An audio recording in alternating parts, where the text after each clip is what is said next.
আচ্ছা, আপনি কোন দেশের খবর রাখে? দেশে দেখুন কাপড় ব্লক চলতেছে, চিন্তা করছে আমিও ব্যবসা করুম। এই কাপড় বলকটা আবার কি?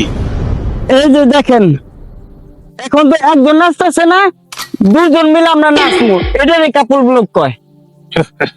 কাপড় বলক, কাপড় বলক ছুটাইতেছে।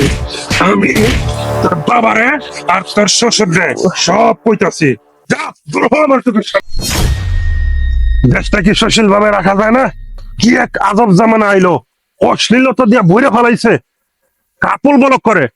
হ্যাঁ, আমাগো তো জামানা ছিল, কই আমগো জামানায় তো এরকম ছিল না, এত অশ্লীলতা।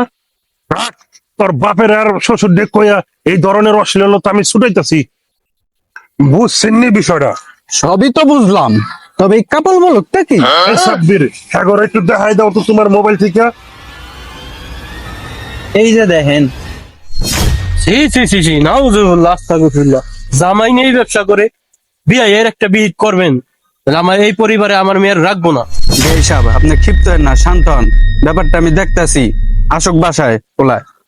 ভাই আপনাকে অসংখ্য ধন্যবাদ বিষয়টাকে আমাকে জানানোর জন্য। আজকে এর একটা বিহিত করব। ঠিক আছে, তোমার পোলা, তোমরা দেখবা যেটা ভালো হয় ওইটা করবা। আমাকেও দায়িত্ব ছিল, তাই আমরা জানাইলাম। থাকো তাইলে, যাই আমরা। বিআই সাহেব, কি জামানা আইলো, পোলাপান ঠিক রাখাটা অনেক কষ্টদায়ক। আমার এত সুন্দর ব্যবসা থাকতে পোলাটার পারলাম না একদিন ব্যবসা বাড়াইতে, আর হয়ে গেছে কাপড় বলো করতে। ও আজকে আসুক বাসায়, ওর ব্যাপারে কঠিন সিদ্ধান্ত নেব। চলেন বিআই সাহেব, বাসায় চলেন। চলেন চলেন।